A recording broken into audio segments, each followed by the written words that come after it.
सभी बिजनेसमैन जो अमीरों में शामिल हैं उनकी आप एक सिमिलरिटी तो देखते होंगे कि सभी के पास किसी न किसी बैंक का या संस्था का कर्ज तो है। तो क्या इसका मतलब यह है कि लोन लेकर ही लोग अमीर बनते हैं? तो जी बिल्कुल सच हो सकता है, क्योंकि इसका जवाब नहीं तो हो ही नहीं सकता। बस फ़र्क इतना होता है कि आप लोन लेकर करते क्या हैं। लोन को आप किस जगह यूज़ करते हैं? आप उसे लाइबिलिटीज़ के रूप में यूज़ करते हैं या उसे अपने एसेट्स के रूप में यूज़ करते हैं? लाइबिलिटीज़ यानी कि आप उसे कार लेने में, घर खरीदने में, अपनी शान शौकत के लिए, शौक़ के लिए उड़ाते हैं, या आप उससे अपनी एक इनकम जनरेट करते हैं जिससे आपको मंथली कुछ ना कुछ पैसा आता रहे, या कोई ऐसा बिजनेस शुरू करें, कोई ऐसी दुकान, मशीन, कोई ऐसी चीज़ शुरू करें। यही दिमाग का गेम है। यहीं से गरीब और अमीर सोच पैदा होती है और उसी सोच के साथ हम फिर आगे बढ़ते चले जाते हैं। हालांकि दोनों तरह से ही वो पैसा हमारे शौक़ के लिए ही खर्च होगा।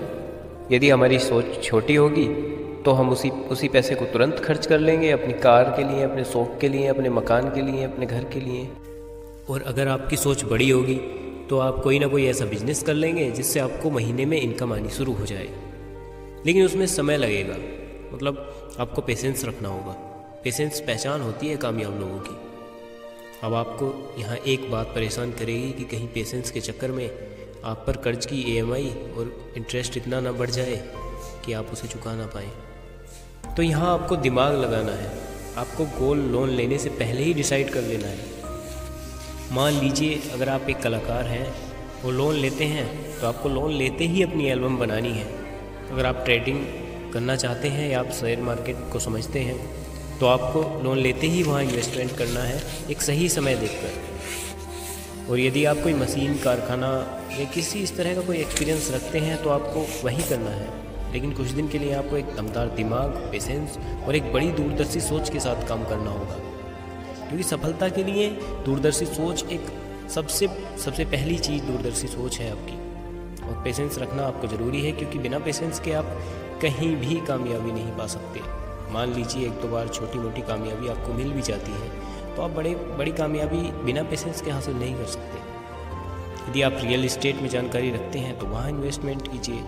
यदि आप टैक्सी चलवाते हैं या कोई ट्रैवल एजेंसी है आपके पास, तो आप उसमें अपनी इन्वेस्टमेंट कर सकते हैं। वहाँ से अपनी मंथली इनकम जनरेट कर सकते हैं, जिसमें आपको EMI के साथ में बचत भी शुरू हो जाएगी। प्यारे दोस्तों, यही काम उन सभी लोगों ने किया है जिनका जिक्र आज सफल लोगों में होता है।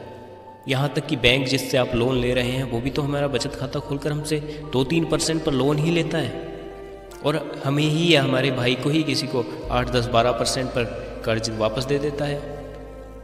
फ़र्क सिर्फ इतना है कि जब नाम बन जाता है तो लोग लोन लेने नहीं जाते, लोग आपके घर लोन देने आते हैं। ब्रो, तो दोस्तों यही था। जिंदगी में कुछ करना है ना तो लड़की के होठों पे नहीं